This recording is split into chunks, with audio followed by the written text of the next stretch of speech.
México, 1950, la venganza de la novia maldita que dejó la iglesia en silencio eterno.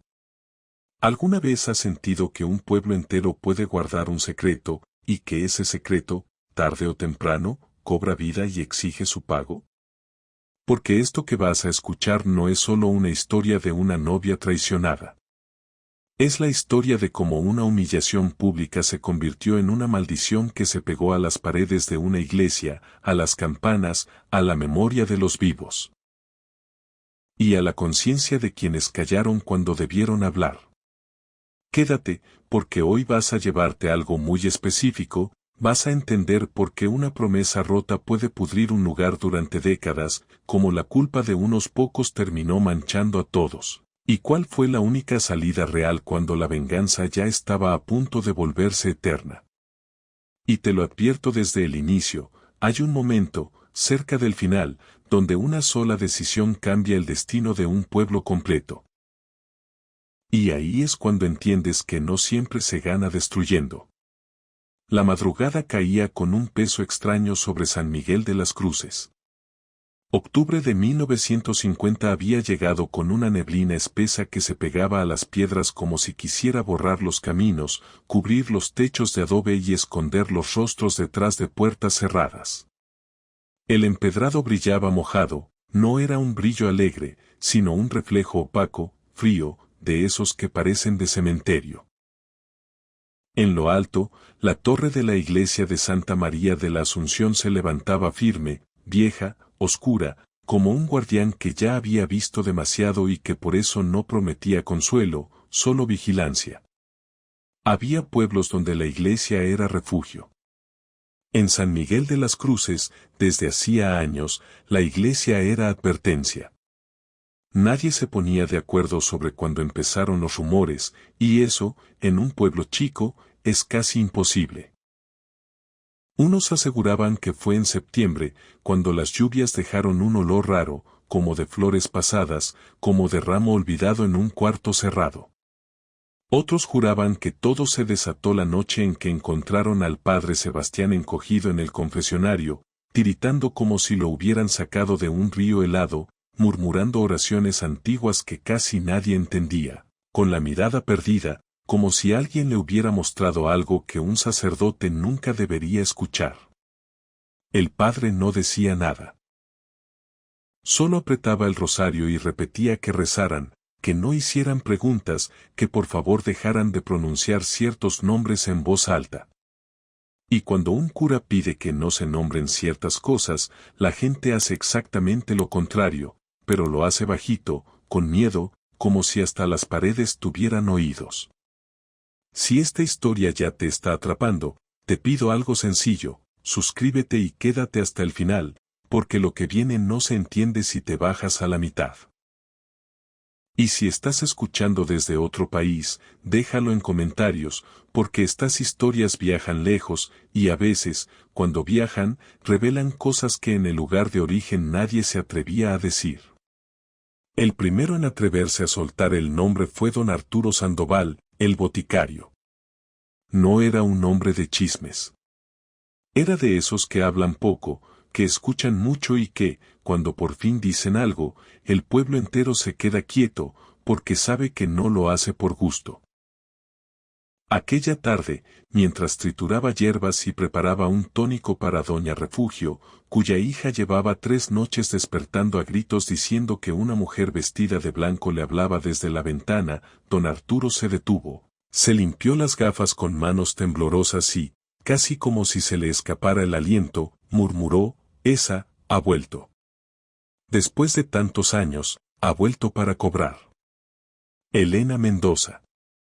Solo escuchar ese nombre era como sentir un aire frío por la nuca. La historia era conocida, sí, pero se había convertido en una especie de leyenda prohibida, todos sabían, nadie explicaba. Y cuando nadie explica, el miedo se llena de imaginación. Pero la verdad completa, era peor que cualquier invento. 22 años antes, en 1928, Elena Mendoza había sido la joya de San Miguel de las Cruces. Hija única de don Rodrigo Mendoza, un hombre con tierras, influencia, apellido pesado, de esos que no saludan, asienten. Elena tenía 18 años, esa edad donde todavía crees que el amor puede contra todo, donde te prometen un futuro y tú lo ves como algo real, tangible, casi al alcance de la mano. Fue entonces cuando conoció a Joaquín Villarreal, el hijo mayor de una familia que no solo mandaba en el pueblo, sino en gran parte del estado. Los Villarreal no pedían permiso. Negociaban. Y si algo les estorbaba, lo movían. El compromiso se anunció como si fuera fiesta nacional. Hubo música, hubo cohetes, hubo gente brindando como si la boda ya estuviera hecha. La unión del siglo, decían, no por amor, sino por lo que significaba, tierras, acuerdos, poder, continuidad. Los preparativos fueron largos y ostentosos. Encargaron telas finas, trajeron bebidas importadas, contrataron músicos de la capital, mandaron adornar la iglesia con rosas blancas y lirios que saturaban el aire con un perfume que, a ratos, parecía demasiado dulce. Como si quisiera ocultar un olor más profundo, más amargo. Y Elena, dentro de todo ese ruido, parecía feliz. No una felicidad perfecta, no una felicidad de postal. Una felicidad real, de muchacha enamorada. Porque Elena sí amaba. Había creído cada palabra. Había escuchado a Joaquín jurarle cosas en el patio de la hacienda, bajo el cielo abierto, con esa seguridad de los hombres que saben que el mundo les pertenece. Él le había prometido que sería la mujer más feliz. Le había dicho que la apoyaría, que la respetaría, que no le cortaría las alas. Elena lo miraba y, como pasa cuando uno es joven, confundía seguridad con amor. El día de la boda amaneció luminoso. De esos días que parecen hechos para fotografías, para recuerdos, para historias bonitas. Elena se vistió en la casa de su padre. Había damas de honor corriendo, ajustando, acomodando el velo, comentando detalles del vestido. Ella parecía salida de un sueño. El encaje caía con delicadeza, la seda se movía como agua, el ramo olía a jardín fresco. Y aún así, si alguien hubiera puesto atención, habría notado algo. Por momentos, Elena se quedaba quieta, mirando un punto fijo, como si en su pecho hubiera una duda pequeña que no se atrevía a decir en voz alta. A las 11 de la mañana, subió al carruaje. Las campanas repicaban con alegría y el pueblo se volcó a las calles. Niños arrojaban pétalos, mujeres lloraban de emoción, hombres se quitaban el sombrero. Elena saludaba con la mano, sonreía, y su corazón iba acelerado por una sola imagen, Joaquín esperándola al pie del altar, mirándola con orgullo, cumpliendo la promesa. Pero cuando el carruaje se detuvo frente a la iglesia de Santa María, el mundo se rompió en un silencio que todavía, años después, la gente recordaba como un golpe. Porque el novio no estaba. No había Joaquín. No había ese hombre al final del pasillo. No había esa mirada. En su lugar, estaba Carlos, el hermano menor, pálido, con una carta en la mano. Y cuando Elena lo vio, entendió antes de leer, como si el cuerpo se le hubiera adelantado a la mente. Carlos no pudo sostenerle la mirada. Trató de hablar y la voz se le quebró. Le dijo que Joaquín se había ido de madrugada, rumbo a la capital. Le dejó eso. La carta pesaba como piedra. Elena la tomó y, mientras leía, las palabras no solo se metían en su cabeza, se le clavaban en el pecho. Joaquín confesaba que había mentido, que nunca la había amado como ella creyó, que el compromiso tenía un propósito que no era el amor, sino las tierras de don Rodrigo. Y lo peor, lo que verdaderamente la destruyó, fue el nombre que apareció ahí, Teresa. Su prima. Su amiga de infancia. La mujer que conocía sus secretos, sus miedos, sus sueños. Joaquín había huido con Teresa. No fue un rumor. No fue una sospecha. Era la verdad escrita. El silencio de la plaza fue total. No hubo gritos inmediatos. No hubo carreras.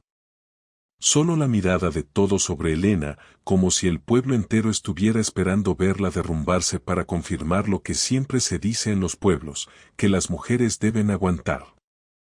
Que no hagan escándalo. Que se traguen la vergüenza. Que sonrían aunque por dentro se estén muriendo. Elena se quedó inmóvil. El papel se le resbaló entre los dedos. Don Rodrigo intentó acercarse, pero ella alzó una mano, como un alto. No lloró ahí. No gritó ahí. Y eso fue lo que más miedo dio. Porque cuando alguien no reacciona frente a una humillación así, es porque la reacción está ocurriendo por dentro, en silencio, y eso a veces es más peligroso. Lentamente se dio la vuelta y caminó hacia la iglesia. Su padre le suplicó que no entrara, que se fueran, que lo hablarían en casa, que ya verían qué hacer. Elena no lo escuchó. Entró al templo con paso firme. La gente se abrió a su paso, como si su vestido blanco fuera un cuchillo. El padre Sebastián, entonces joven, recién llegado, trató de detenerla con palabras suaves, con esa voz de sacerdote que intenta poner paz donde ya no existe. Elena lo dejó atrás. Avanzó por el pasillo central. Llegó al altar, el mismo lugar donde, minutos antes, debía estar jurando amor, y ahí se arrodilló. El templo guardó un silencio raro, pesado, como si hasta las imágenes de los santos estuvieran mirando. Elena juntó las manos, pero no como quien reza con ternura. Era como quien firma un contrato con el destino. Su voz sonó clara, firme, y rebotó en las paredes de cantera con una frialdad que nadie esperaba en una muchacha tan joven. Juró que Joaquín Villarreal y su familia no conocerían paz. Juró que esa iglesia cargaría su dolor hasta que la justicia se cumpliera. Juró que su alma se quedaría atada ahí, como un clavo, hasta que cada lágrima, cada promesa rota y cada humillación fueran pagadas. Y entonces, antes de que alguien pudiera acercarse, antes de que su padre la jalara, antes de que el sacerdote le arrebatara la mano, Elena sacó un frasquito de cristal que llevaba escondido entre los pliegues del vestido. Lo destapó. Lo bebió de golpe. Era veneno. Arsénico, el tipo de sustancia que en el pueblo se conseguía con la excusa de ratas o plagas, y que en manos humanas se volvía sentencia. Elena cayó sobre las losas del altar. El vestido se abrió alrededor de ella como alas blancas, pero no eran alas de ángel, eran alas de algo herido. Hubo gritos. Hubo carreras. Hubo manos queriendo ayudar y manos que no sabían qué hacer. Pero la verdad fue brutal, todo ocurrió demasiado rápido. Elena murió ahí, con los ojos abiertos, mirando al crucifijo, con una expresión que no era de miedo, sino de decisión. Como si incluso al morir estuviera diciendo, no me van a borrar. Esa noche, las campanas de la iglesia repicaron solas. No una vez. No un susto. Repicaron como si alguien estuviera jalando las cuerdas con desesperación, como si la torre estuviera anunciando un funeral que nadie quería aceptar. El sacristán juró que había amarrado todo, que nadie estaba arriba. Subieron con lámparas. No encontraron a nadie. Pero el sonido siguió, se metió en las casas, en los sueños, en la piel. Cuando por fin callaron, el silencio que quedó no fue normal. Fue un silencio profundo, incómodo, como si el templo entero estuviera conteniendo el aliento. Y a partir de ahí empezaron las cosas que nadie quiso explicar en voz alta. Velas encendiéndose en la noche sin mano humana. Agua bendita que amanecía turbia, con un olor podrido, como si alguien hubiera dejado flores muertas dentro. Gente jurando que vio una figura blanca caminando por el pasillo central cuando la iglesia estaba vacía. Y lo más extraño, cada vez que alguien de los Villarreal se acercaba al templo, las campanas sonaban. No era coincidencia. Era aviso. Don Rodrigo, desesperado por borrar lo ocurrido, mandó enterrar a su hija lejos, en el panteón familiar, lejos del altar, lejos de esa piedra que guardaba su juramento. Pero a la mañana siguiente, el cuerpo apareció frente a las puertas de la iglesia, como si hubiera caminado desde la tumba. Lo intentaron otra vez. Y otra. Y otra.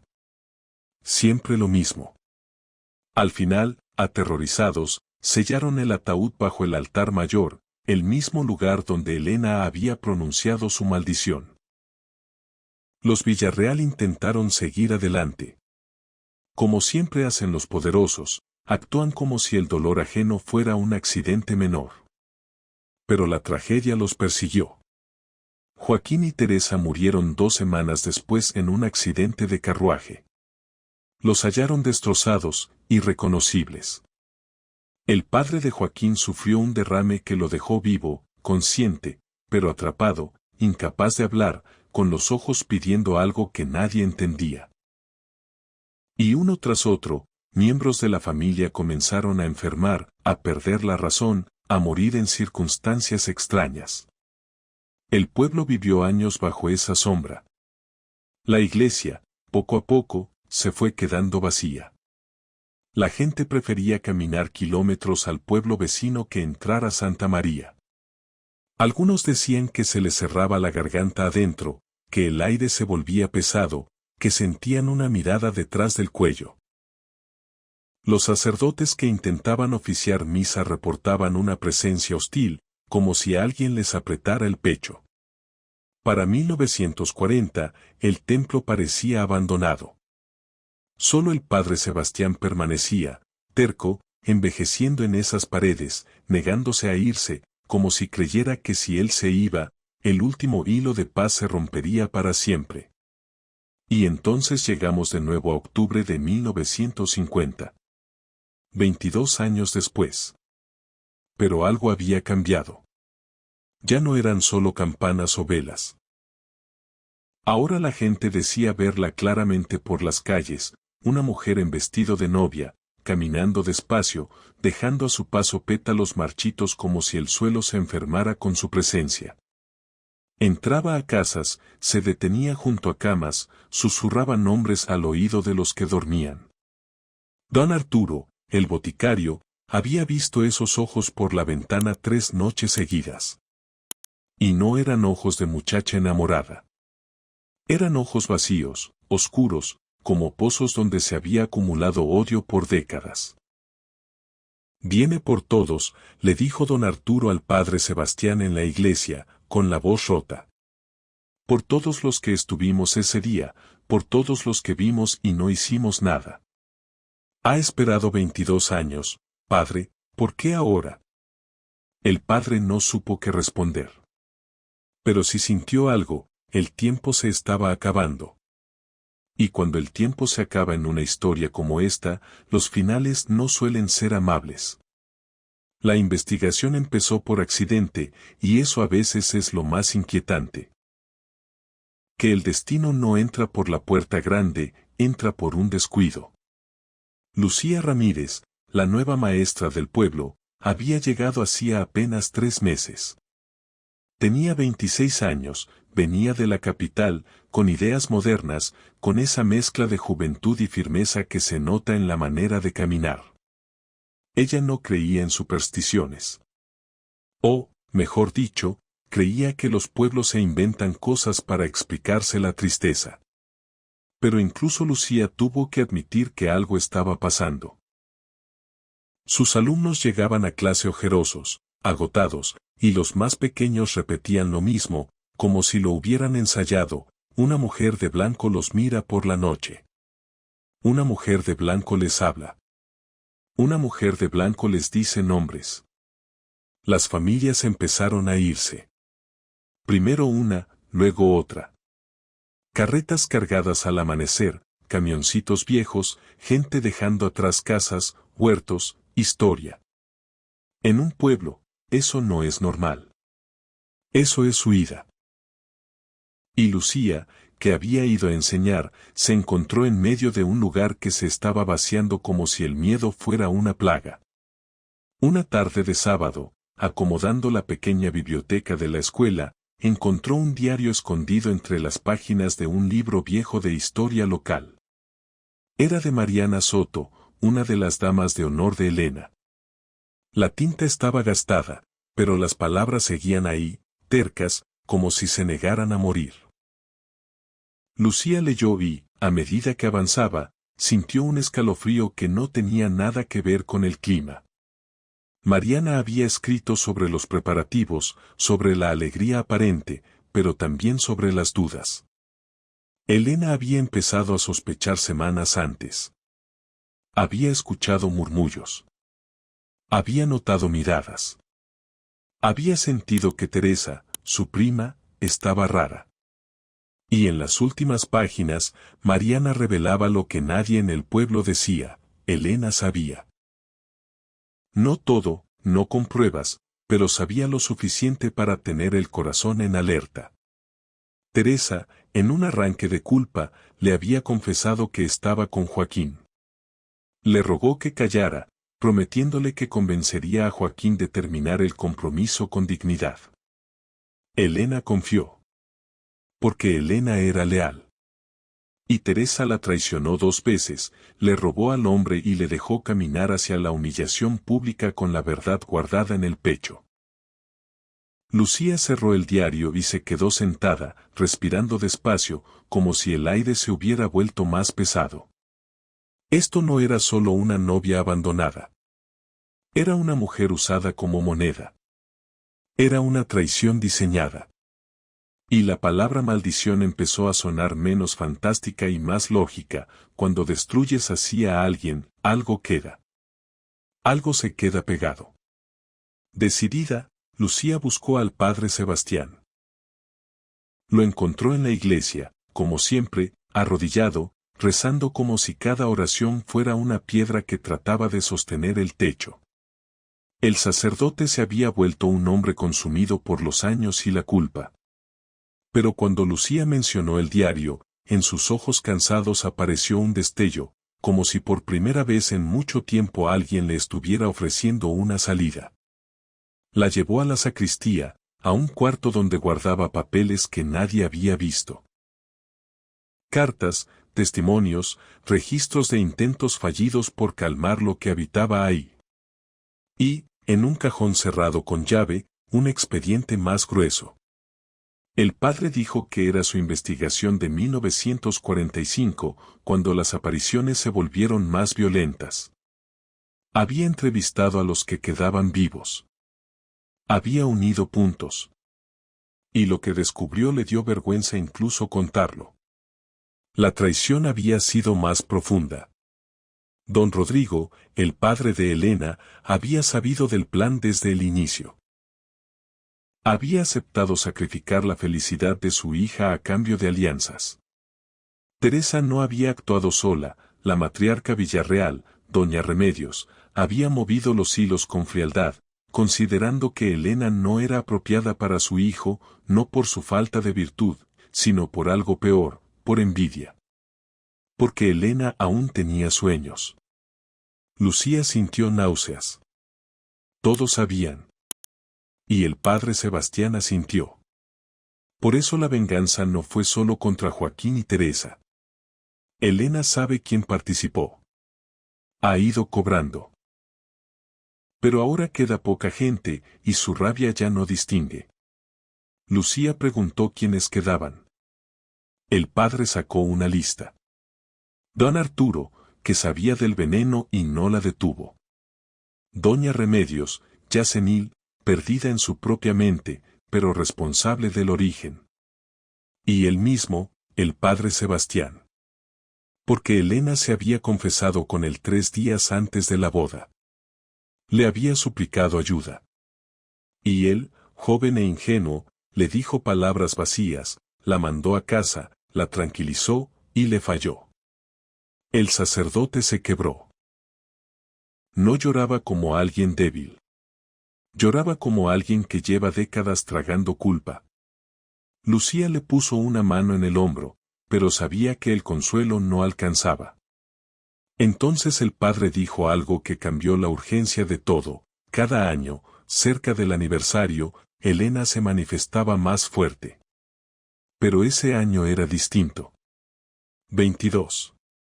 Un número que, según lo que Elena había leído en vida, tenía un peso especial, casi místico, como si marcara cierre de ciclo.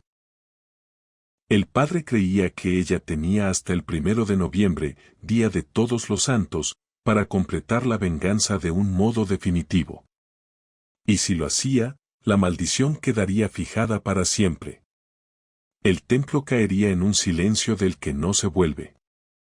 Y el pueblo, sin iglesia, sin paz, sin futuro, se moriría lentamente. Lucía preguntó qué podían hacer. El padre respondió con algo que sonaba simple, pero era lo más difícil, entender que quería Elena de verdad. Porque incluso un espíritu enojado busca algo más que sangre. Busca reconocimiento. Justicia. Que alguien diga, sí, te hicieron daño. Sí, importabas. Y tal vez, solo tal vez, si eso se conseguía, el odio perdería fuerza. Durante días trabajaron sin descanso. Lucía habló con ancianas que habían sido niñas en 1928. Buscó registros. Revisó papeles de la parroquia. Encontró cartas de Elena guardadas en la casa Mendoza, ahora abandonada, como si las paredes hubieran quedado con la tristeza. En esas cartas, Elena hablaba de un sueño que nadie mencionaba cuando contaban la leyenda. Ella quería ser maestra. Leía en secreto. Quería abrir una escuela para niñas pobres, darles oportunidades, enseñarles a pensar. Y ese sueño había sido parte del encanto de Joaquín. Él fingía apoyarlo, fingía entenderla, fingía admirarla. Lucía, leyendo esas cartas, sintió rabia. Porque Elena no era solo la novia. Era una mujer que ya, en esa época, quería algo más que un altar. Una noche, mientras revisaban documentos en la sacristía, las velas parpadearon. El aire se volvió helado. Y llegó ese olor, el olor a rosas marchitas. El padre Sebastián se levantó despacio y hizo la señal de la cruz. Llamó a Elena con respeto. Le habló como se habla a alguien que sigue siendo humano en el fondo. Hubo silencio. Un silencio largo. Y luego, pasos. Pasos suaves, descalzos, sobre piedra. Lucía la vio y sintió que el cuerpo se le tensaba. Elena apareció frente a ellos con una claridad inquietante. El vestido blanco, imposible de estar intacto después de tantos años, brillaba como recién planchado. Pero el rostro era hermoso y terrible. Era el rostro de alguien que amó y fue destruida. Ojos que habían visto décadas de silencio. Una boca que debía haber dicho votos, y dijo maldición. Ayudarme, repitió Elena, con una voz que sonaba como viento atravesando tumbas. Durante 22 años nadie quiso ayudarme. Me dejaron morir sola, humillada. ¿Y ahora sí? El padre admitió miedo. Y admitió algo más valiente, que ese miedo los volvió cómplices. Lucía, tragando saliva, se atrevió a decir lo que había aprendido, que sabían la verdad completa, que sabían de la conspiración, que sabían que su propio padre la había entregado. Elena mostró un destello de sorpresa, como si no esperara que por fin alguien viera toda la podredumbre.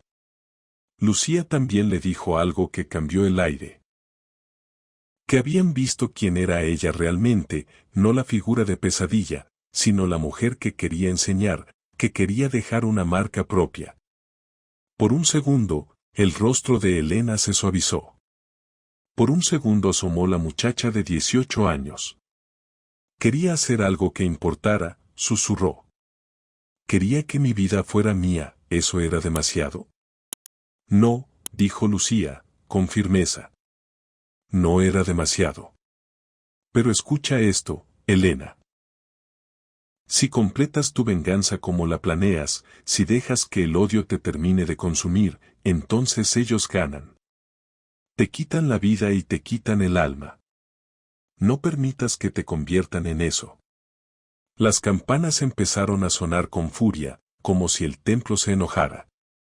Elena se elevó del suelo, su forma volviéndose más etérea.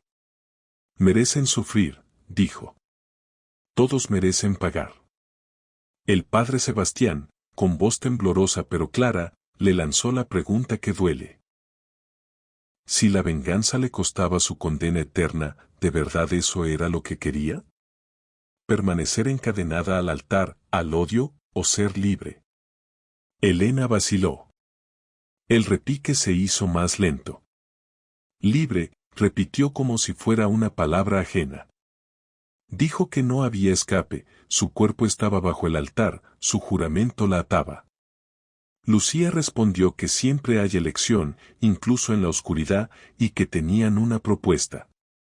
Ahí, Elena descendió, volvió a solidificarse y exigió que eligieran bien las palabras. Su paciencia, dijo, era corta, porque había esperado demasiado. La idea de la propuesta nació de las cartas, del sueño de Elena. Lucía habló con cuidado, como si cada sílaba fuera vidrio.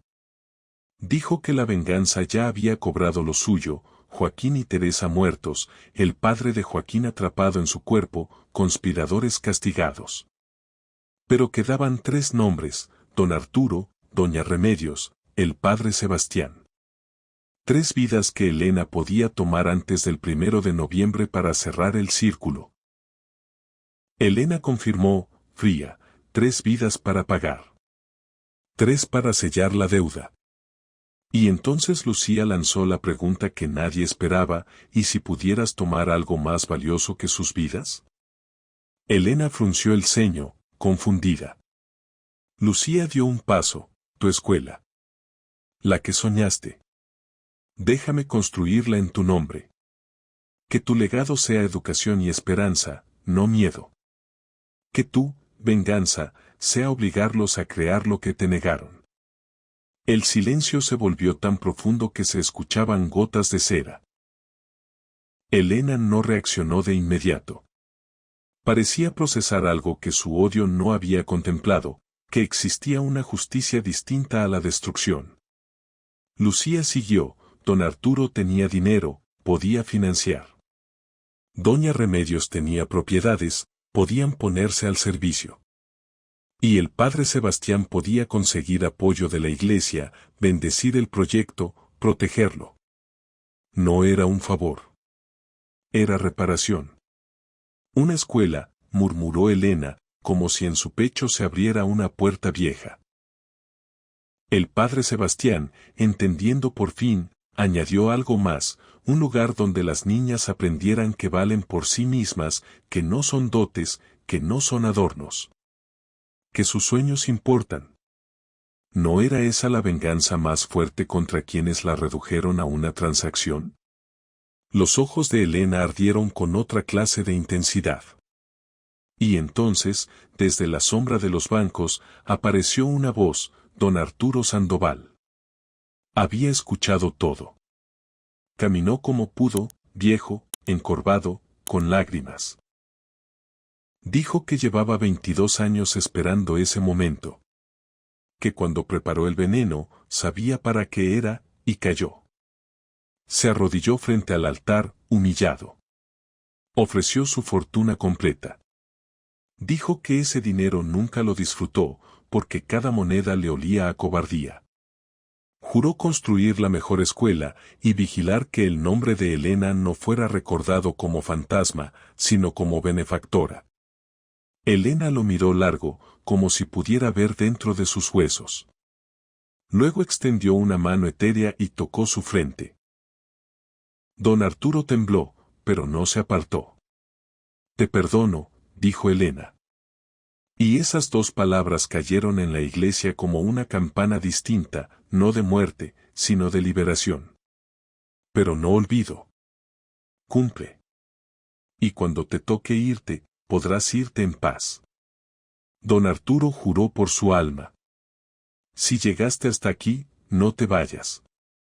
Porque lo que viene es donde muchos se caen, cuando la gente intenta arreglar el pasado siempre cobra intereses. Quédate, comparte esta historia si te está atrapando, porque a veces, al compartir, también hacemos memoria, y la memoria es parte de la justicia. En los días siguientes, San Miguel de las Cruces vio algo que parecía imposible, movimiento. Don Arturo convocó al ayuntamiento y anunció, sin rodeos, que donaría su fortuna para la construcción de la escuela Elena Mendoza. La noticia corrió como fuego. Y entonces pasó algo curioso. El pueblo, que había vivido años paralizado por miedo, empezó a reaccionar. Algunos ayudaron por culpa, otros por temor, otros por genuina esperanza. Mujeres jóvenes, sobre todo, comenzaron a hablar con una energía nueva. Porque no era solo una escuela. Era una puerta. Doña Remedios Villarreal, en uno de sus raros momentos de claridad, fue llevada ante el padre Sebastián. Cuando le explicaron el plan, la anciana rompió en llanto. Confesó que lo orquestó todo. No porque Elena no sirviera, sino porque la envidiaba. Porque ella, Remedios, había pasado la vida obedeciendo, callando sueños, siendo la esposa perfecta. Y ver a Elena atreverse a querer algo más le dolió como insulto. Firmó documentos transfiriendo propiedades al proyecto. Dijo que no era suficiente, que jamás lo sería, pero que si una niña tenía oportunidades gracias a eso, al menos habría una mínima reparación. El padre Sebastián trabajaba de día con permisos, cartas, gestiones. Y de noche, se arrodillaba frente al altar y hablaba con Elena, pidiéndole que viera que esto no era un trato frío, sino reconocimiento, admitir que fallaron, que su vida importó. Y entonces comenzaron los cambios, campanas que ya no sonaban solas cada noche, agua bendita que amanecía clara, niños durmiendo sin sobresaltos. Era como si la promesa hubiera aflojado un nudo que llevaba décadas apretado.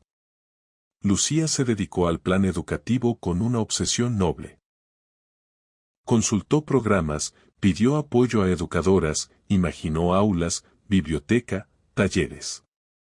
Quería que la escuela no fuera una fachada para calmar fantasmas, sino un lugar real, fuerte, digno.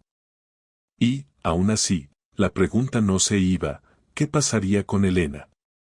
Porque aunque se construyera la escuela, su juramento seguía. Su cuerpo seguía bajo el altar. Su alma seguía atada por sus propias palabras.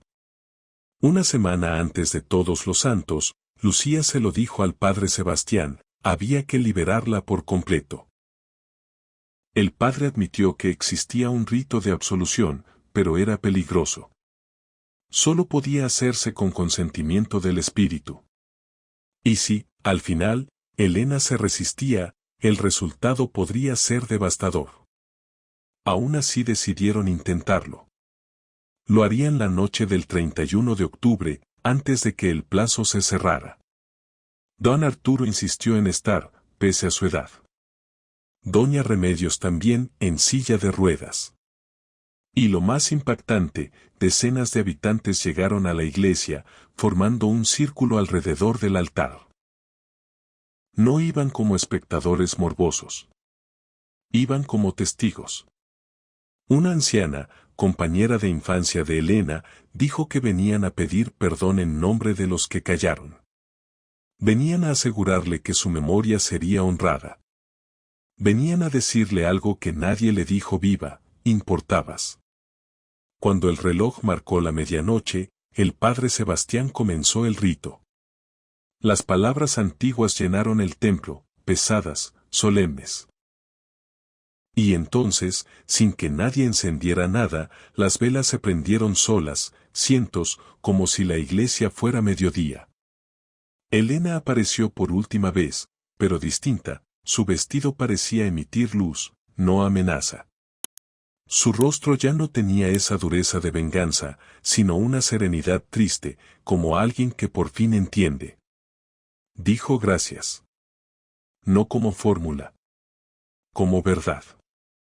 Agradeció que hubieran visto a la mujer detrás del monstruo. Se volvió hacia don Arturo, le dijo que su promesa quedaba grabada. A doña Remedios le dijo que su confesión la había liberado. Al padre Sebastián le dijo que su culpa había sido penitencia suficiente. Y a Lucía, la forastera que no le debía nada, le dijo que la escuela era obra de ambas, que la hiciera brillar. El padre Sebastián continuó el rito. La cripta comenzó a brillar con una luz dorada. Y entonces ocurrió lo imposible. El ataúd se elevó, y lentamente se desintegró, convirtiéndose en pétalos que llenaron el templo con un aroma que ya no era podrido, sino fresco. El padre, con voz firme, la liberó de los votos que la ataban, del odio que la encarceló. Elena extendió los brazos y su forma se volvió translúcida. Sonrió, aliviada. Susurró que por fin se iba, a un lugar donde los sueños no mueren. Las campanas sonaron, pero no como funeral. Sonaron como celebración.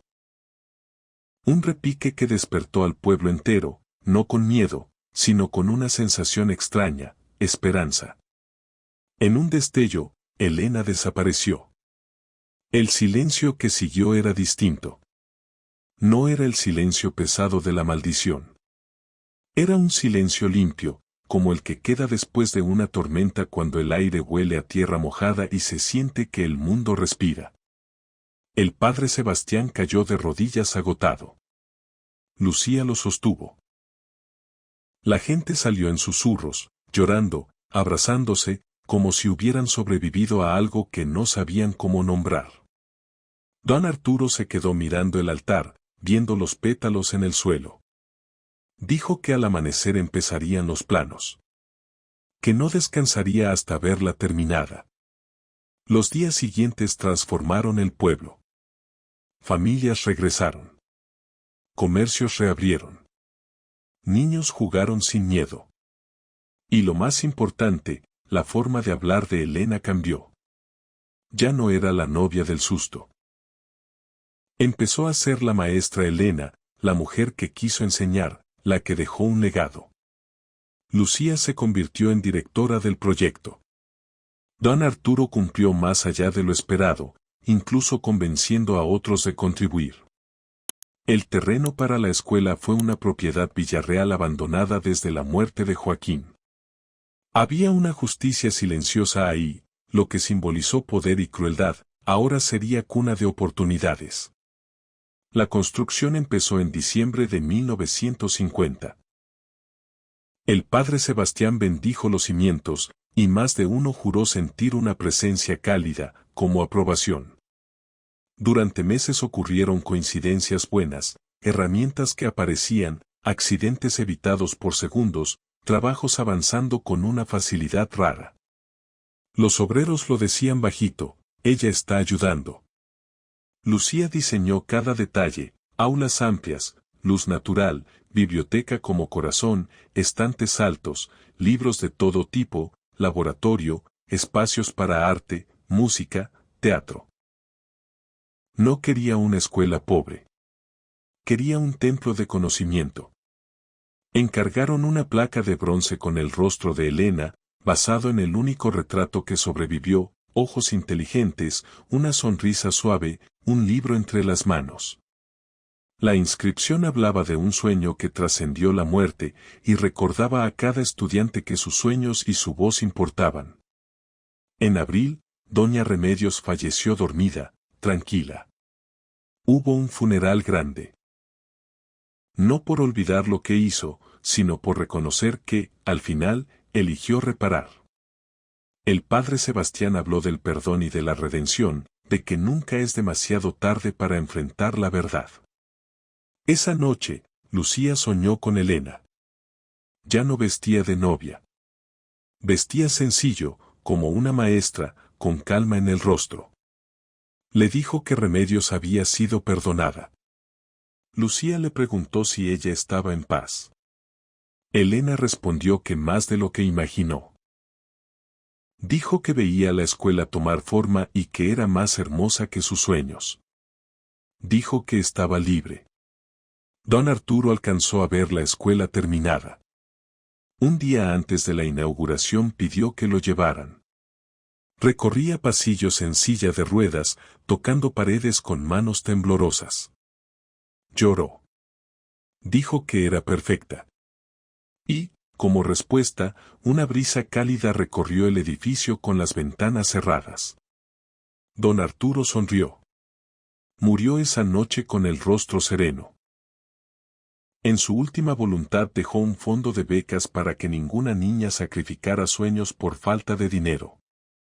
La inauguración fue el 15 de septiembre de 1951. Llegaron periodistas, representantes, educadores. Pero el centro eran 50 niñas, las primeras estudiantes. Lucía habló de Elena como visionaria. El padre Sebastián, ya mayor, habló de la tragedia y del aprendizaje, que convertir el dolor en propósito era la única manera de no quedar atrapados en la oscuridad. Les dijo a las niñas que ese lugar era sagrado, no por rituales, sino por sacrificio. Y que ellas llevaban la responsabilidad de honrarlo con sus vidas. Una niña de 13 años, Patricia Morales, se detuvo frente a la placa. Miró el rostro de Elena y le preguntó a Lucía si la conoció. Lucía dijo que no en vida, pero que la conocía ahora, en espíritu. Patricia dijo que Elena se veía inteligente. Lucía confirmó, y le pidió que aprovechara la oportunidad. Patricia prometió que lo haría. Esa noche Lucía se quedó sola, caminó por pasillos vacíos, respiró olor a libros nuevos. Susurró que lo lograron. No hubo respuesta. Pero el lugar se sentía en paz. Las clases empezaron. El currículo era atrevido para la época, además de materias básicas, pensamiento crítico, debates, historia con perspectivas más amplias. Lucía quería que las niñas aprendieran a cuestionar. Hubo resistencia. Padres conservadores se quejaban de que sus hijas cambiaban. Lucía respondía con calma. No querían que se conformaran, querían que eligieran. Elegir era la palabra que muchos no estaban listos para oír. Patricia resultó brillante. Leía con hambre. Preguntaba cosas difíciles. Soñaba con ser médica. Decía que así como Elena quiso enseñar, ella quería curar. Y quería que la gente viera su nombre y entendiera que una mujer podía ser más que expectativa. El padre Sebastián visitaba la escuela, daba clases opcionales de ética, contaba historias del pueblo. Decía que la tradición no era enemiga, la rigidez sí. Que aferrarse ciegamente a lo que duele era una forma de morir. En diciembre, hicieron un evento, una obra de teatro escrita y dirigida por alumnas, contando la historia de Elena, pero con un enfoque distinto, no como monstruo, sino como mujer fuerte, inteligente, con sueños. La escena del altar no se dijo como morbo, sino como protesta contra un mundo que trataba a las mujeres como objetos. Cuando terminó, hubo un silencio largo y luego una ovación. Muchos lloraban. Mariana Soto, ya anciana, se acercó a Lucía y le agradeció por devolverle voz a su amiga. 1952 trajo desafíos, familias presionando a niñas para abandonar y casarse, críticas por independencia. Lucía organizó reuniones, explicó beneficios, mostró ejemplos. Poco a poco, mentalidades se movieron. Patricia ganó una competencia estatal de ciencias con un proyecto sobre plantas medicinales. Su foto salió en periódicos. La escuela empezó a recibir solicitudes de muchos lugares. Un periodista le preguntó cómo se sentía. Patricia dijo que honrada, pero también responsable. Dijo que Elena no pudo vivir sus sueños, así que ellas debían vivir los suyos con intensidad por ambas. Una noche, Lucía trabajando tarde, sintió una presencia cálida, sin miedo. Sonrió. No vio claramente, pero sintió orgullo y gratitud en el aire. Un aroma a rosas frescas llenó el cuarto. No era el olor de muerte. Era el olor de algo vivo. En mayo de 1954 llegó la primera graduación. 20 jóvenes recibían diplomas. El padre Sebastián, frágil, insistió en ponerse de pie.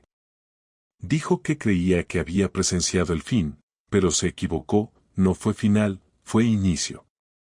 Dijo que la muerte de Elena fue semilla y ellas eran la cosecha. Les pidió que honraran el sacrificio no quedándose calladas ante injusticias. Lucía llamó nombres. Cuando llegó Patricia, el aplauso fue fuerte. Había sido aceptada en medicina en la Universidad Nacional. Al recibir el diploma, pidió hablar. Contó que llegó casi sin saber leer bien, que su familia creía inútil educar a una niña. Contó que Lucía le dijo que Elena murió para que ellas tuvieran opciones. Dijo que se graduaba por Elena, por su madre, por futuras hijas, por compañeras. La ovación sacudió el patio. Después, Mariana Soto habló con Patricia. Dijo que Elena era leal, valiente, con humor mordaz, y que creía que el conocimiento era poder, y que mantener a las mujeres ignorantes era control. Patricia miró alrededor y entendió que, de algún modo, Elena sí había ganado. Los años siguieron.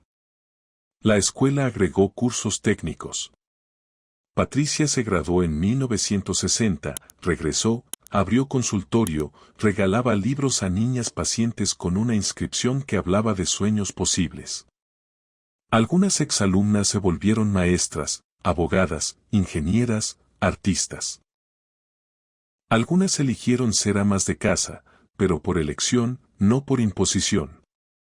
El padre Sebastián murió en 1957. Su funeral fue masivo. Quiso ser enterrado cerca de donde estuvo la cripta. La iglesia de Santa María, sin maldición, renació. Se restauró.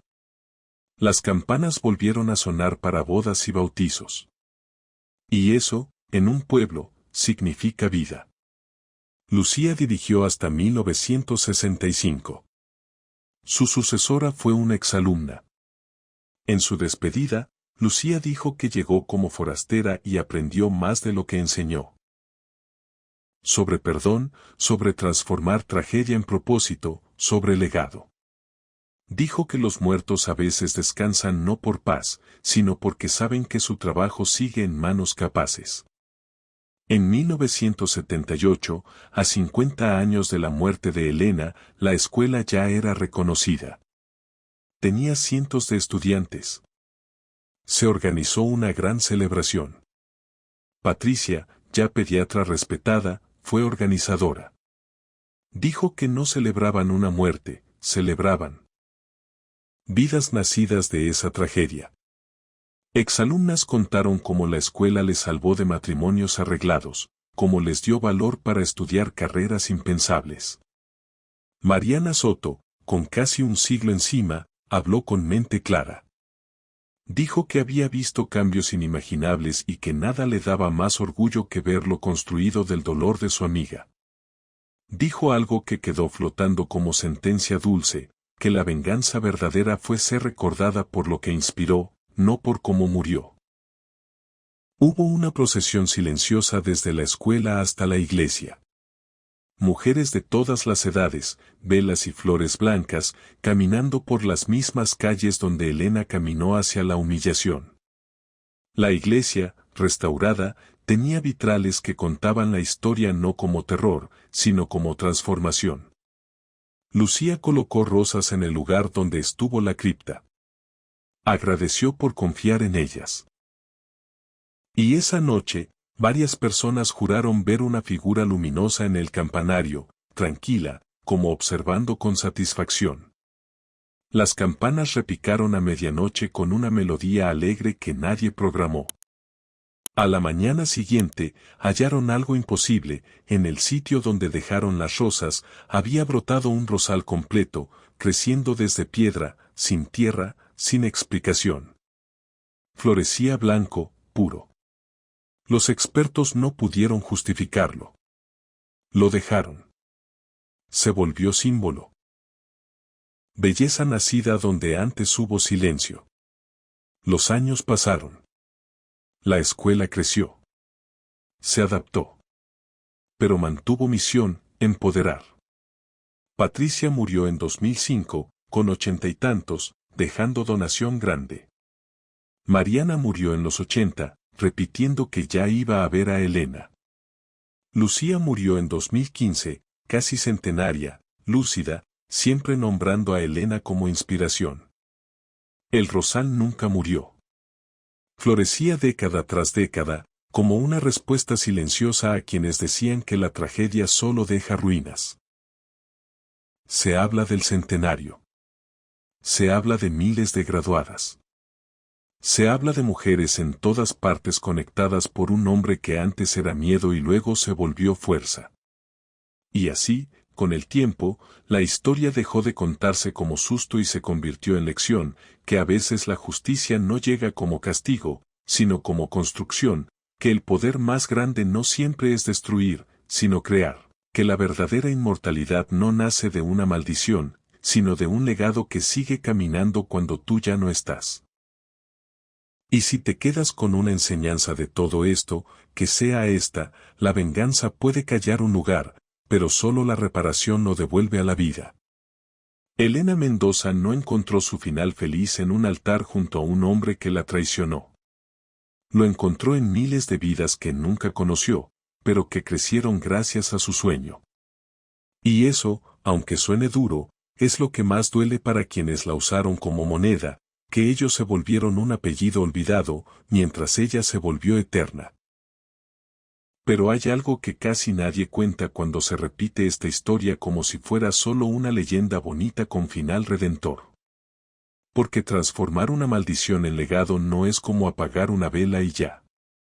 Es un trabajo lento, a veces ingrato, lleno de pequeñas batallas que no salen en las placas de bronce, y que, sin embargo, fueron las que decidieron si Elena Mendoza iba a descansar de verdad, o si el pueblo solo estaba comprando tiempo antes de que el silencio regresara. Y es aquí donde la historia se vuelve más humana, más incómoda, porque ya no se trata de fantasmas, se trata de vivos que tienen que sostener con acciones lo que prometieron con palabras. En los primeros meses después del ritual del 31 de octubre, San Miguel de las Cruces caminaba como quien sale de una enfermedad larga, con esperanza, sí, pero con la sospecha de que cualquier descuido puede hacer recaer todo. La gente se despertaba en la madrugada, no por campanas, sino por costumbre del miedo. Había quienes seguían dejando sal en las ventanas, quienes aún dormían con veladoras encendidas en un rincón, quienes todavía evitaban pasar frente a la iglesia de noche aunque ya no sintieran ese frío que antes les mordía la piel. Los niños, que fueron los primeros en enfermarse de pesadillas, también fueron los primeros en sanar, pero no de golpe.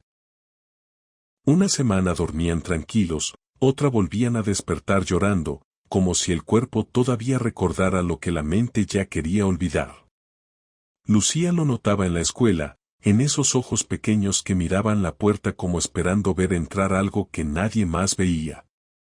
Y ahí apareció el primer reto verdadero: cuando el miedo baja, la gente vuelve a ser gente. Y cuando la gente vuelve a ser gente, regresa lo mismo de siempre: el orgullo, la terquedad, la envidia, la pelea por el control. Hubo hombres que nunca se habían metido en la historia de Elena y de pronto, cuando escucharon escuela para niñas, fruncieron el ceño como si les estuvieran quitando algo. ¿Para qué quieren estudiar tanto?, decían. Con que aprendan a leer y a llevar la casa basta. Otros no lo decían por convicción, sino por miedo a perder autoridad. Porque un pueblo donde las mujeres aprenden a pensar es un pueblo que deja de obedecer por inercia. Y eso, para muchos, era más aterrador que un fantasma. Don Arturo, por su parte, se movía como hombre condenado a cumplir.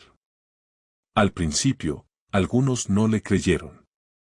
Decían que lo hacía por quedar bien, por limpiar nombre. Pero él no se defendía. Ni una vez lo viste hablando para justificarse. Solo firmaba papeles, abría cajones, entregaba escrituras, vendía propiedades, movía dinero que había guardado con celo toda su vida. Lo hacía con una seriedad casi triste, como si cada firma le recordara el día en que dejó que una muchacha se bebiera el veneno sin detenerla. Y cuando alguien le preguntaba por qué daba tanto, él solo respondía, porque no me alcanzan los años para pagar lo que callé. El padre Sebastián, mientras tanto, parecía vivir en dos tiempos, el del presente, con permisos y bendiciones, y el del pasado, con culpa. Había noches en que Lucía lo encontraba sentado en una banca de la iglesia, solo, mirando el altar como si siguiera viendo el cuerpo de Elena tendido ahí, el vestido extendido, los ojos abiertos. Y entonces, sin que Lucía dijera nada, él soltaba frases como si hablara con alguien invisible. Perdóname, perdóname por haber sido cobarde, murmuraba. Y Lucía entendía algo, incluso sin maldición, hay heridas que tardan en cerrar, porque no dependen del mundo, dependen de la conciencia. La construcción de la escuela avanzó, sí, pero no fue un camino limpio. Hubo retrasos, y no por falta de dinero, sino por resistencia silenciosa. Un proveedor que de pronto decía que no podía traer material. Un funcionario que pedía revisar los permisos una y otra vez, como si le estorbara el proyecto. Un grupo de hombres del pueblo que empezaron a decir que Lucía estaba metiendo ideas raras, que iba a descomponer a las niñas, que una escuela así era contra la tradición. Lo decían en la plaza, lo repetían en cantinas, lo murmuraban en la puerta de la iglesia. Y el miedo cambió de forma, ya no era miedo a Elena, era miedo a que el cambio les moviera el piso. Lucía, que venía de la capital y no le temblaba la voz, tuvo que aprender a hablarles sin humillarlos, porque un pueblo humillado se vuelve más duro. Empezó a visitar casas. No con discursos grandes, sino con conversaciones pequeñas. Le hablaba a las madres primero, porque eran ellas las que entendían lo que costaba vivir sin opciones. Les decía, no quiero que sus hijas se vayan del pueblo. Quiero que crezcan aquí con herramientas. Quiero que sepan leer un contrato para que nadie les robe. Quiero que sepan sumar para que nadie les vea la cara. Quiero que sepan escribir para que nadie hable por ellas. Y cuando las madres empezaron a asentir, los padres se quedaron sin la mitad de su resistencia, porque el hogar, cuando se convence por dentro, termina empujando por fuera. Aún así, el conflicto estalló la primera vez que una niña se negó a abandonar la escuela para casarse. Fue a mediados de 1952. La muchacha se llamaba Amalia, tenía 15 años, y su familia ya había arreglado su compromiso con un hombre mayor, dueño de un pequeño negocio en el pueblo vecino. Amalia llegó a la escuela llorando, pero con una firmeza rara en alguien tan joven. Le dijo a Lucía que no quería casarse todavía, que quería terminar el año, que quería seguir estudiando. Lucía, al escucharla, sintió un nudo en la garganta, porque ahí estaba el eco de Elena, una mujer joven pidiendo que su vida fuera suya, y un mundo dispuesto a decidir por ella. Lucía fue a hablar con la familia. El padre de Amalia la recibió con una mirada fría. Le dijo que se estaba metiendo en asuntos que no le correspondían. Que la niña era de la casa. Que la escuela no iba a darles de comer. Lucía no respondió con insultos ni con bronca. Le preguntó algo simple, ¿usted sabe leer bien? El hombre se ofendió. Claro, dijo. Lucía le puso en la mesa un papel con números, el acuerdo del compromiso, la dote, las condiciones. Le señaló una línea. ¿Sabe qué dice aquí? Porque aquí dice que, si Amalia se enferma o no puede tener hijos, la devuelven y la familia se queda con la dote. ¿Usted ya vio eso? ¿Lo leyó a alguien? El padre se quedó callado. No porque le importara el derecho de su hija, sino porque por primera vez se vio desnudo en su ignorancia.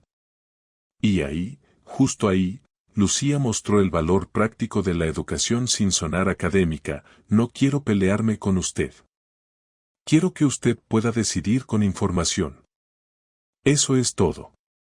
La familia retrasó el compromiso. Amalia se quedó en la escuela. Y esa decisión, pequeña en apariencia, fue una grieta en el muro. Porque cuando una se queda, otras se atreven. No todo fue victoria. Hubo familias que sacaron a sus hijas. Hubo niñas que se fueron llorando, mirando por última vez la biblioteca como quien se despide de un sueño.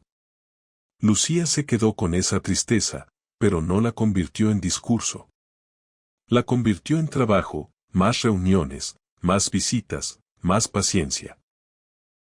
Y el pueblo, lentamente, empezó a cambiar sin darse cuenta. Al principio, por conveniencia. Luego, por orgullo. Porque cuando una niña del pueblo empezaba a leer en voz alta con seguridad, cuando escribía una carta sin ayuda, cuando resolvía cuentas mejor que su padre, el orgullo le ganaba al miedo.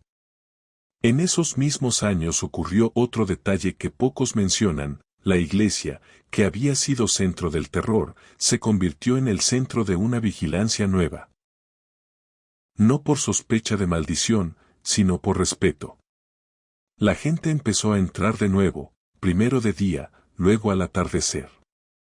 Algunos encendían velas por Elena, aunque nadie lo pedía, como si el pueblo, al fin, quisiera decirle: te vimos. El padre Sebastián lo permitía, pero con cuidado. No quería convertirla en santa inventada. Quería que la recordaran como humana.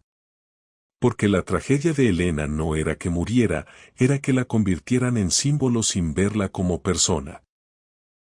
Y aún así, hubo noches que les recordaron que la historia no se borra tan fácil.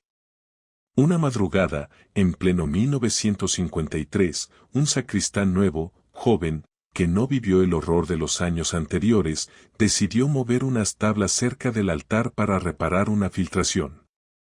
Lo hizo con la seguridad de quien cree que todo lo sobrenatural son cuentos de viejas. Apenas levantó la tabla, un olor a rosas marchitas le golpeó la cara, como una bofetada. Cayó sentado, pálido. No vio nada, no escuchó campanas, pero sintió ese frío que no viene del aire, viene de otro lugar. Corrió a buscar al padre Sebastián. Cuando le contó, el padre no se burló ni se espantó. Solo cerró los ojos como quien escucha un mensaje. Fue al altar, se arrodilló, y con voz baja dijo: no estamos jugando. Esto se cuida. Luego mandó a sellar de nuevo la madera, bendijo el lugar, y por semanas, el padre Sebastián volvió a soñar con Elena. En esos sueños, ella no gritaba, no amenazaba. Solo lo miraba, seria, como diciendo: no vuelvas a olvidar. Si a estas alturas de la historia sientes ese cosquilleo de tensión, quédate, porque lo que viene es una prueba que pone en jaque lo que parecía resuelto, el momento en que el pueblo, ya sin miedo al fantasma, estuvo a punto de destruir el legado por la ambición de los vivos. Pasaron los años. Llegó 1954 con la primera graduación, llegó 1957 con la muerte del padre Sebastián, y aunque la iglesia siguió viva, la ausencia del sacerdote se sintió como quitar un pilar.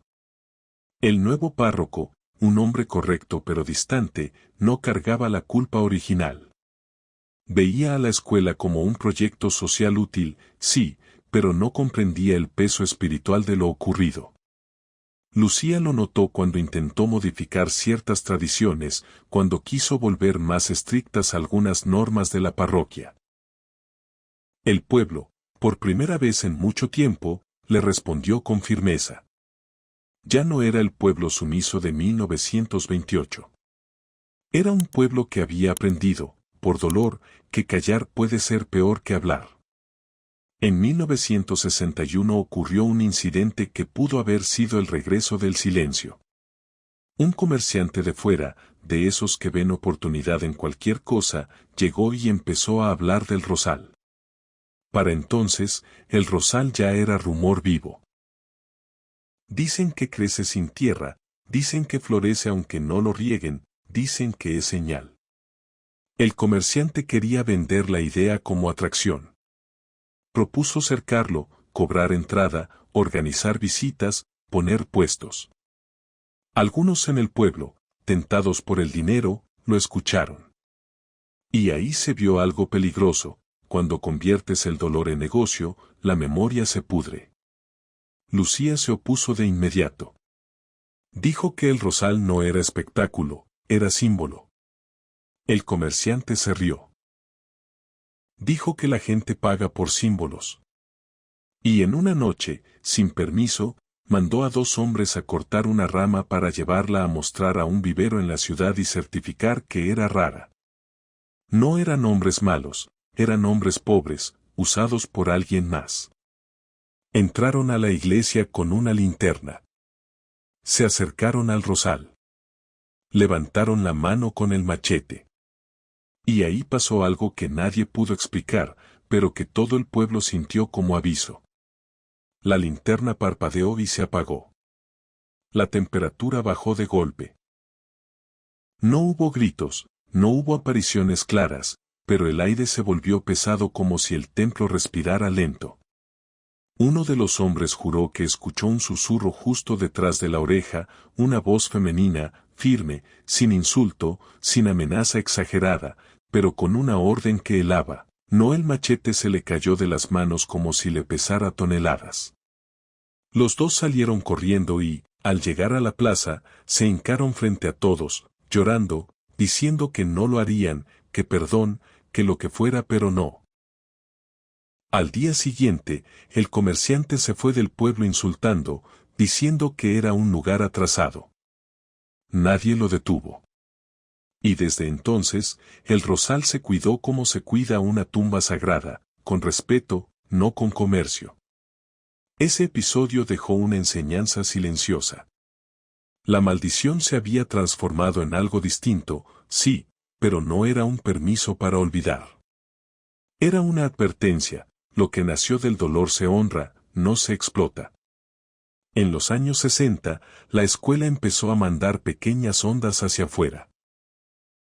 Al principio, eran cosas simples, exalumnas que volvían a sus casas y enseñaban a leer a sus madres.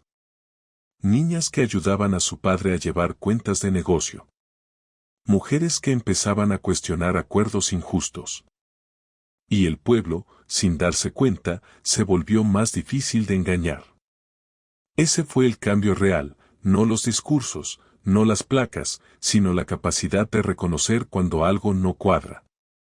Patricia Morales, ya médica, se convirtió en una figura que mezclaba 2 cosas, conocimiento y cercanía. No era una doctora distante. Era la niña de la escuela, la que había crecido en esas aulas y regresó para servir. Eso inspiró a otras. Una joven llamada Sofía se volvió maestra y abrió un aula en un rancho cercano. Otra, Inés, estudió contabilidad y comenzó a llevar finanzas del ayuntamiento, y cuando vio que había números que no cuadraban, preguntó. Esa pregunta, en un pueblo donde antes se aceptaba todo, fue revolución. En los 70, la escuela ya no era solo un edificio. Era un argumento. Cuando alguien decía las mujeres no pueden, el pueblo respondía con nombres, con ejemplos, con hechos. Y eso, aunque parezca calmado, también genera tensión. Porque cuando el mundo cambia, hay quienes se aferran a lo viejo con uñas.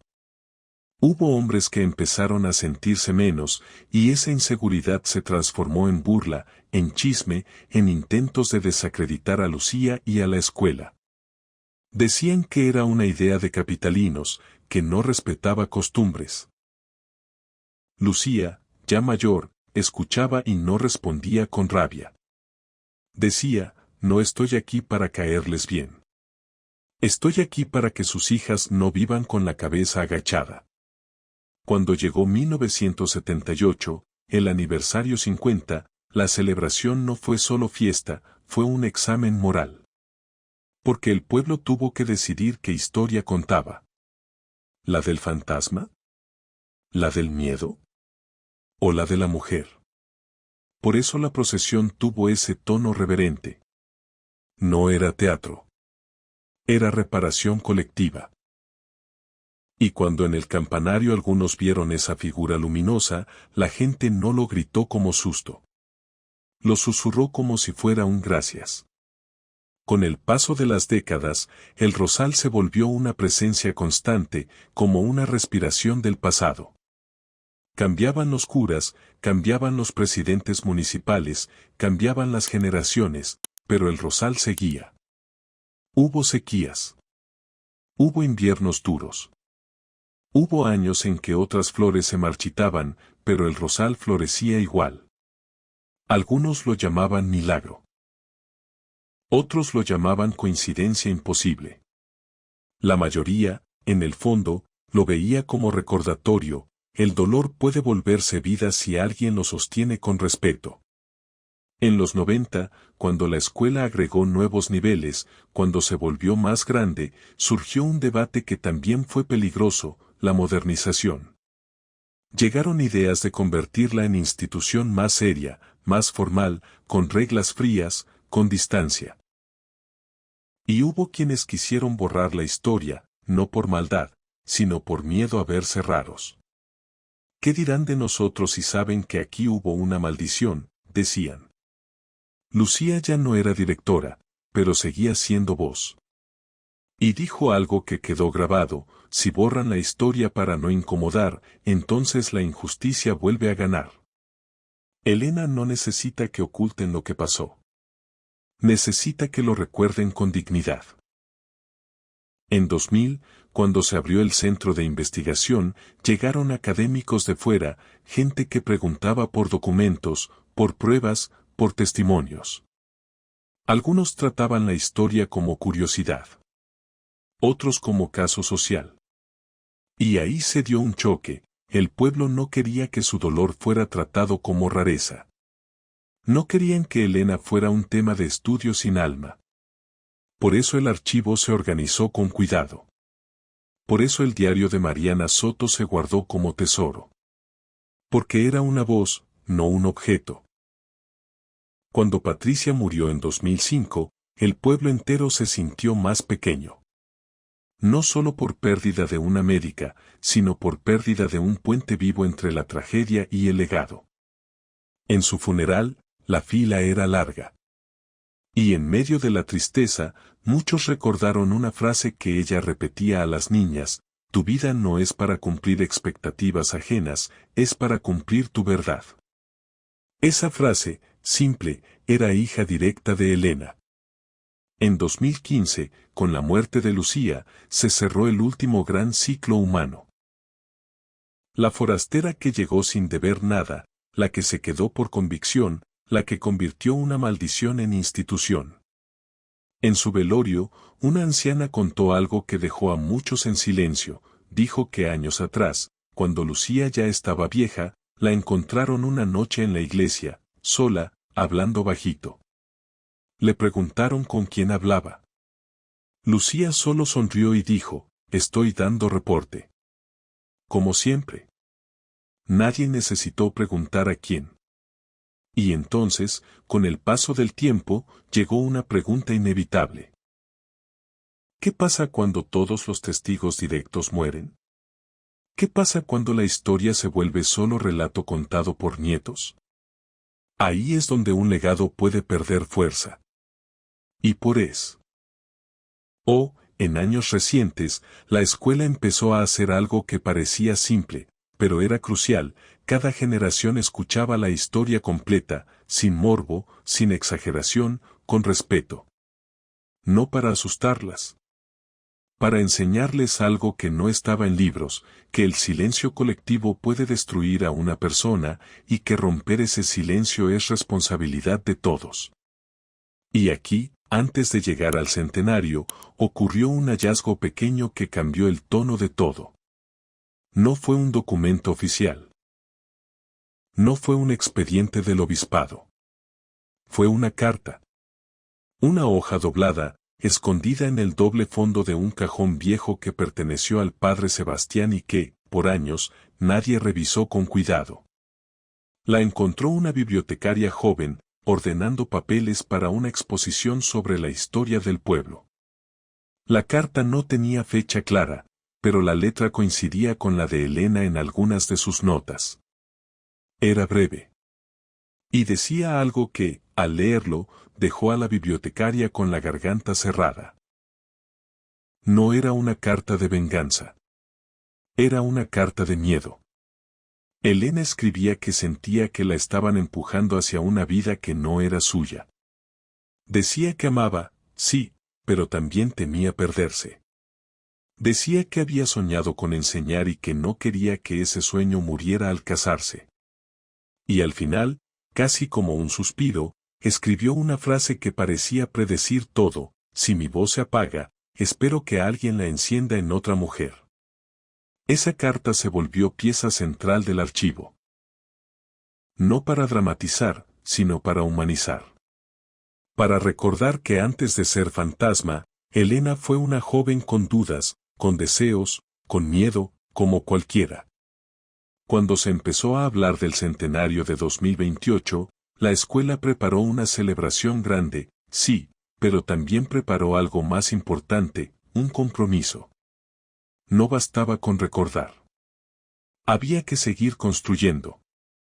Becas, programas, apoyo a niñas de comunidades más lejanas, defensa de educación para las que todavía enfrentaban presión. Porque, aunque el mundo cambie, hay cosas que se repiten, todavía hay quien cree que el destino de una niña se decide por otros. El pueblo, ya acostumbrado a recibir visitantes, aprendió a poner límites. Había turistas curiosos que querían la historia del fantasma. Los guías, muchos de ellos exalumnos o familiares, empezaron a contar lo distinto: aquí hubo una tragedia. Sí. Aquí hubo miedo.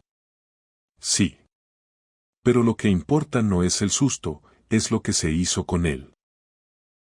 Y el que venía buscando morbo se iba decepcionado. El que venía buscando sentido se iba tocado.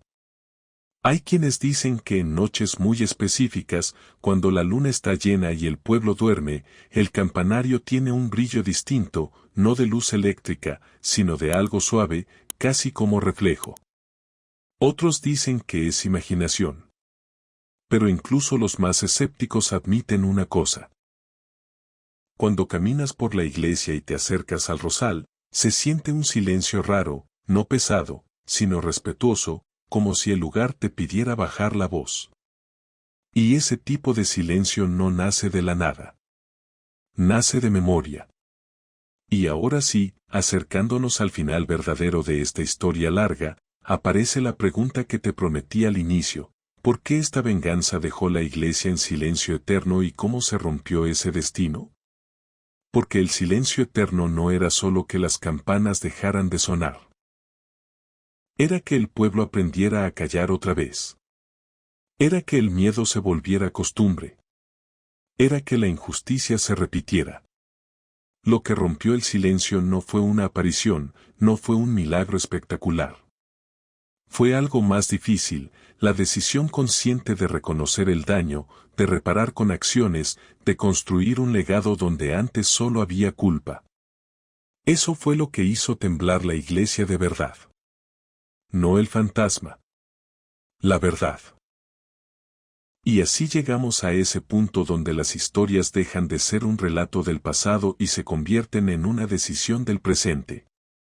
Porque el centenario no era solo una fecha redonda para colgar listones y hacer discursos, era una prueba final para un pueblo que, durante décadas, aprendió a vivir con la culpa primero, con la esperanza después, y con una pregunta constante en el fondo del pecho: ¿qué hacemos con lo que nos pasó para que no vuelva a pasar? Desde meses antes de 2028, San Miguel de las Cruces se empezó a preparar como si se acercara una fiesta patronal enorme, pero con un cuidado distinto. Las mujeres de varias generaciones se reunían en la escuela para organizarlo todo. Unas aportaban contactos, otras aportaban manos, otras aportaban memoria. Las más jóvenes, que no conocieron a Lucía ni a Patricia, escuchaban con atención cuando las mayores contaban detalles que no venían en los periódicos ni en los folletos. Hablaban de noches de agua turbia, de campanas que no se callaban, de la sensación de caminar por la calle y sentir que alguien te miraba desde la neblina. Y lo contaban sin gusto por el susto, lo contaban con respeto, como se cuenta una advertencia que costó demasiado caro. Aquí se aprendió a la mala, decía una señora de cabello completamente blanco, que cuando una mujer pide ayuda y la mandan a callar, el pueblo entero se envenena. No de arsénico, no, de silencio. A la par, comenzaron a llegar solicitudes de gente de fuera, medios, curiosos, algunos turistas, uno que otro empresario con idea de aprovechar el aniversario. Y ahí se encendió de nuevo la alerta que Lucía había dejado como herencia, aunque ella ya no estuviera, no permitir que la historia se convirtiera en mercancía. La dirección actual de la escuela, que ya era otra persona, convocó a una reunión y, por primera vez en años, se habló con firmeza. No habría espectáculos, no habría recorridos morbosos, no habría funciones en la iglesia para asustar gente. Se haría una conmemoración, sí, pero centrada en lo que Elena quiso ser y en lo que el pueblo decidió construir con ese dolor. Eso no le gustó a todos. Hubo quienes dijeron: pero es dinero, es derrama, es turismo. Y la respuesta fue simple, seca, sin gritos: Elena no se honra cobrando entradas. Se honra sosteniendo becas. Se honra abriendo oportunidades. Se honra respetando. Esa decisión, que parece pequeña, fue la primera victoria del centenario. Porque el peligro real no era que apareciera un fantasma, el peligro real era que la gente se acostumbrara a usar la tragedia como adorno. Y esa es una forma lenta de matar un legado. Llegó octubre. Y con octubre, ese aire de neblina que siempre regresa como si el pueblo recordara con la piel. La iglesia se veía distinta a como la describían los más viejos en los años oscuros. Restaurada, cuidada, con luz, pero aún así, cuando caía la tarde, los pasos se volvían más lentos cerca del atrio. Nadie lo decía en voz alta, pero todos lo pensaban: se acercaba la fecha en la que Elena juró y bebió.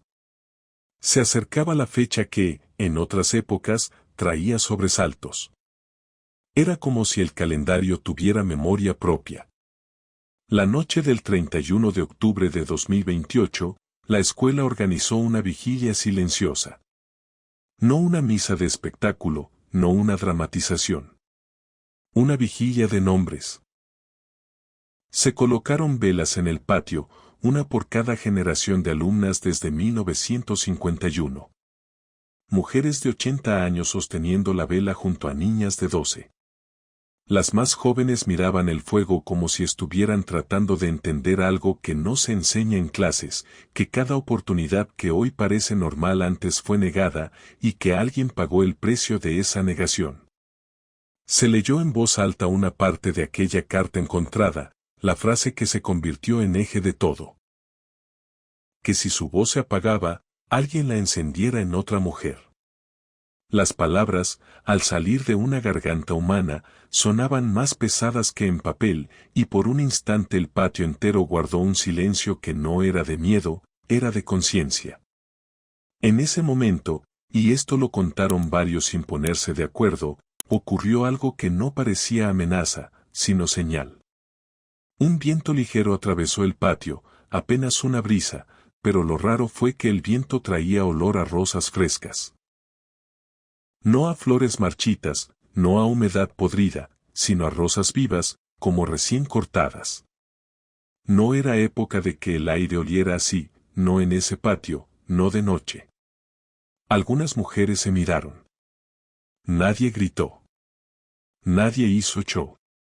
Solo se apretaron las manos, como quien recibe una respuesta. Y entonces, desde la iglesia, se escuchó un solo repique de campana, uno, claro, limpio. No una cadena de golpes fúnebres. Solo uno. Como si alguien hubiera tocado para decir, estoy aquí, pero no para asustarlos. Para recordarles. Esa misma noche, en la sacristía, se reunió un grupo pequeño, la directora de la escuela, un representante del pueblo, 2 maestras, un par de exalumnas mayores y el párroco actual. Tenían algo importante que decidir antes de la ceremonia del día siguiente, que se haría con el rosal. Porque el rosal se había convertido en símbolo nacional para algunos, y para otros seguía siendo el corazón íntimo de la historia. Había propuestas para protegerlo con vidrio, para moverlo, para preservarlo en un museo. Y ahí surgió otra verdad incómoda, hay cosas que se preservan matándolas. Si lo cortaban, si lo encerraban, si lo convertían en pieza fría, tal vez lo cuidaban para la foto, pero le quitaban lo que lo hacía sagrado, estar ahí, exactamente ahí, donde tantas veces la historia amenazó con volverse silencio. Al final decidieron lo que habría decidido Lucía, lo que habría entendido Elena. Se queda donde está, se cuida con respeto, sin tocarlo, sin exhibirlo, sin convertirlo en objeto. Se queda como recordatorio vivo de que hay raíces que no necesitan tierra para sostenerse cuando lo que las alimenta es memoria. Si has llegado hasta aquí, quédate un poco más, porque lo que pasó al amanecer del 1 de noviembre fue el cierre definitivo, el que convirtió la historia completa en una sola enseñanza que atraviesa generaciones. El 1 de noviembre de 2028 amaneció con el cielo gris, como tantas veces en ese pueblo. Pero no era un gris pesado. Era un gris tranquilo. Desde temprano, llegaron mujeres de distintos estados, muchas exalumnas, muchas hijas y nietas de exalumnas, algunas con uniformes de trabajo, enfermeras, maestras, abogadas, ingenieras, comerciantes. Llegaron también hombres, pero no como dueños del evento, sino como acompañantes, como testigos. Y eso, para un pueblo que alguna vez decidió la vida de una mujer como si fuera un trato, era un cambio enorme. La ceremonia comenzó en la escuela, frente a la placa de Elena. La directora habló sin exageración, sin frases de aplauso fácil. Dijo algo simple y duro, que Elena fue usada, fue humillada, fue traicionada, y que su dolor no debía repetirse nunca en ninguna mujer. Que el pueblo no celebraba una muerte, celebraba una transformación, y que esa transformación tenía un costo que debía recordarse para no volver a caer en lo mismo. Luego se anunció un fondo nuevo de becas, no para presumir, sino para sostener el sentido. Becas para niñas de comunidades donde aún se escuchan frases como para que estudias y te vas a casar. Becas para niñas que trabajan en casa y estudian de noche. Becas para niñas que no tienen quien las defienda cuando las presionan. Ese anuncio no tuvo música. Solo tuvo aplauso lento, de ese aplauso que no nace de emoción barata, sino de reconocimiento. Después, la procesión caminó hacia la iglesia. No era un desfile alegre. Era un caminar sereno, como un río de gente que sabe lo que pisa. Al llegar al atrio, el párroco abrió las puertas y dejó que entraran. La iglesia estaba llena, pero no se sentía sofocante. Se sentía viva. Los vitrales mostraban escenas de enseñanza, de libros, de niñas escribiendo.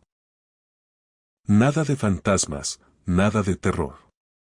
Era como si el lugar hubiera decidido, por fin, definirse por lo que se construyó y no por lo que se perdió. En el centro, frente al rosal, se colocó un ramo de rosas blancas, y junto a ese ramo, algo que nadie esperaba, un cuaderno nuevo, con tapas sencillas, sin adornos.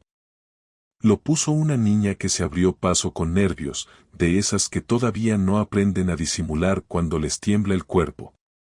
La niña se llamaba Elena también. No porque fuera un homenaje pensado, sino porque así se llamaba, coincidencia de la vida. La niña levantó el cuaderno, pidió permiso con la mirada y habló con una voz pequeña pero clara. Dijo que quería estudiar para ser maestra. Dijo que su abuela le contó la historia desde que era chiquita. Dijo que no entendía todo, pero entendía una cosa, que a veces una mujer no necesita morir para que le quiten la vida, a veces basta con que le quiten la voz. Y dijo, sin darse cuenta del peso exacto de lo que estaba haciendo, que ella quería usar su voz para que otras niñas nunca tuvieran que pedir permiso para ser. El silencio que siguió no fue incómodo. Fue el tipo de silencio que se siente como un pacto. Y entonces, como si el templo respondiera, el rosal soltó un pétalo. Uno solo. Cayó despacio, como cayendo de una altura que no debería existir, y fue a dar justo sobre la tapa del cuaderno. Hubo quien vio el pétalo y se le hizo un nudo en la garganta. Hubo quien bajó la cabeza. Hubo quien apretó el rosario. Nadie corrió. Nadie gritó. Porque ya no era miedo. Era cierre. Ese mismo día, al final de la tarde, la iglesia quedó vacía. La gente se fue despidiendo en voz baja, como si no quisieran romper el aire. Y fue entonces cuando ocurrió la última escena, la más íntima, la que no salió en fotografías, pero que algunos guardaron como si fuera un secreto de familia. La directora de la escuela se quedó un momento más dentro del templo. Se acercó al altar, no al rosal, al altar donde todo comenzó. Respiró hondo. Y sin saber por qué, habló, como si alguien la escuchara, aunque no hubiera nadie. Dijo, cumplimos. Y vamos a seguir cumpliendo. No por miedo. Por respeto. En ese instante, las velas de un lado del altar parpadearon apenas, como si una corriente de aire hubiera pasado, pero no se sintió viento. Se sintió calor. Un calor suave, breve, como una mano sobre el hombro. La directora se quedó quieta, con los ojos húmedos. No vio una figura. No escuchó una voz. Pero entendió. Y salió sin prisa, cerrando la puerta con cuidado, como se cierra la puerta de una casa donde alguien querido está descansando. Esa noche, cuentan, las campanas repicaron a las 12. Pero no fue un repique largo. Fue una melodía corta, como la que tocan en ciertos pueblos cuando hay un nacimiento, no cuando hay muerte. Hubo quien pensó que era alguien celebrando. Hubo quien se asomó y no vio a nadie en el campanario. Y aún así, nadie tuvo miedo. Porque el pueblo ya sabía distinguir entre un aviso de castigo y un saludo de paz. Y esa diferencia, en esa historia, lo es todo. Con el paso de los días, la vida siguió. Porque esa es la parte que duele y al mismo tiempo consuela, los grandes cierres no siempre vienen con luces, vienen con rutina. La escuela siguió recibiendo niñas. La iglesia siguió celebrando bautizos. El rosal siguió floreciendo. Y la historia, en lugar de convertirse en mito hueco, se volvió una enseñanza práctica, repetida en casas, en aulas, en sobremesas. Nunca vuelvas a callar frente a una injusticia. Nunca vuelvas a usar a alguien como moneda. Nunca vuelvas a disfrazar la crueldad de tradición. Y si te preguntas, después de todo, ¿cuál fue la verdadera venganza de Elena? Aquí está, sin exageración, la venganza fue no desaparecer. No convertirse en una anécdota que da miedo por una noche y se olvida al día siguiente. La venganza fue obligar al pueblo a mirarse en el espejo durante décadas y elegir un camino distinto. Fue hacer que el lugar donde la humillaron se transformara en un lugar donde miles de niñas aprendieron a escribir su propio destino. Fue convertir el silencio eterno en lo contrario, en voz que no se apaga. Porque el silencio eterno no es cuando nadie habla. El silencio eterno es cuando nadie se atreve. Cuando todos saben que algo está mal, pero lo aceptan. Cuando alguien sufre frente a todos y nadie mueve un dedo. Ese fue el silencio que Elena dejó en la iglesia, y ese fue el silencio que, al final, el pueblo decidió romper. Si esta historia te dejó pensando, compártela con alguien que necesite escucharla, porque hay relatos que no se cuentan para asustar, se cuentan para recordar. Y si quieres seguir escuchando historias como esta, quédate cerca, porque en cada pueblo hay una boda que parecía normal, hasta que la verdad salió a la luz.